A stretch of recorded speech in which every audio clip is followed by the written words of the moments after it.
But we have in our midst Professor Ashutosh Sharma, Secretary, Department of Science and Technology, Government of India. Thank you for gracing this occasion, sir. A huge round of applause as we welcome him. May I request you, sir, to please say a few words and address the gathering on this occasion. Let's welcome him to the podium. Ladies and gentlemen, Professor Ashutosh Sharma. Distinguished delegates from the EU, from UK, and indeed from everywhere else. Thanks for inviting me to share a few words with you. I'm a rather poor substitute for Secretary Power. For one thing, I don't really know what this conference is about, but if I can read this up on smart energy and smart mobility, these are indeed the challenges of the future. So often people ask me, being in science and technology, about the future challenges and opportunities. To my mind, there are two rather major challenges and opportunities. The first one, of course, is sustainable development, and this one here is a big part of that. And the second one is the rise of intelligent machines. And of course, there is a relation between the two. So 20 years ago, we would have talked of energy and mobility, but not smart mobility and smart energy. So the point about being smart, actually it comes from information. The future is all about the convergence of technologies, basically communication, computing, decision making, perception, and action, which is autonomous. So everywhere you would look, you would say everything is turning into something which is smart. Everything which is turning into intelligent. And I've often thought that, well, the next frontier would be conscious materials, conscious mobility, conscious energy, and so on. So we live in great age, which got huge challenges. It's the first time, I think, in the history of mankind that we really have to think about the constraints on technology. We have lived all over in the 50s, 60s, 70s, very days of optimism, days of forever growth, and so on.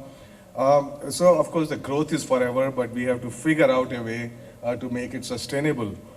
And I'm very happy to see here my Department of Science and Technology would be launching two programs on smart energy. They are related to smart grids because the renewables become very important. India is set to cross about 100 gigawatts of renewables soon, and rushing to the goal of 175 gigawatts by 2022. So what that means is that you need huge grid-wide storage, and you also need the way to manage the grids because renewables are not there forever, while they are intermittent and so on. So from generation to distribution, transmission, and consumption, we require smart grids, local grids, even off grids, and how to manage all of that. India is a very diverse country. So there would be cluster of homes in far-flung places which are not connected to the grid. So we need local grids, we need good grid management, and basically integrating with renewables.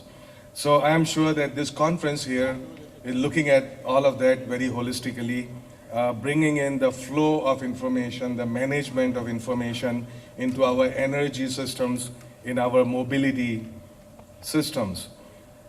So, Paul, is the time of Industry 4.0, and the only thing different about Industry 4.0 and indeed Society 5.0 that some people think that we are living in is about understanding and controlling and managing the flow of information.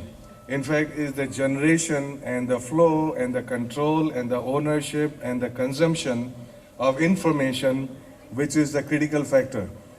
All the previous industries and societies basically looked at the control of muscle, of materials, of energy, and so whoever controlled all of this basically controlled pretty much everything. Now we bring in the information dimension into all of this, and which is what is basically meant by smart. I'm very happy to see that despite a lot of scare going around, that so many of our friends are here, that they were able to travel and join us here. And I'm sure that this conference would be very compelling. It would bring in a lot of compelling messages and networking and people working together. And indeed, I look forward to launching the call for proposals, which is why I'm here, basically, which is related to smart grids or the management of energy, integrated energy locally. And we are launching these calls, which are worth about $11 million to my department. And I'm sure that there's matching funds from EU and Sweden. So working together, we can do it faster. Working with the industry, we can do it even faster. And indeed, all of us working together would get us there sooner than later. And this is my hope and wish to all of us, that we work together very strongly, no matter if we are from academia, if we are from industry, from small companies and startups. I would just conclude by saying that indeed we need to get startups in our fold very quickly. India is a nation now of startups. It's number 3 globally in terms of number of startups. There are about 28,000 registered startups. About 15,000 of those would be in technology areas. But for the size of the country that India is, we need to put another 0 in front of this number very rapidly.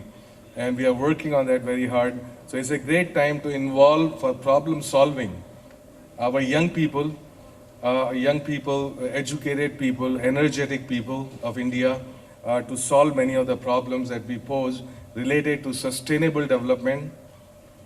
And we really ought to work hard to see that sustainable development is not an oxymoron. It could become an oxymoron because there clearly is a conflict between sustainability and maybe development in a particular, if it's development is interpreted in a particular way. So technology clearly is a very major part of the solution, and that's why all of us are here. So again, I wish all of us the very best in getting the most out of this conference. Thank you very much.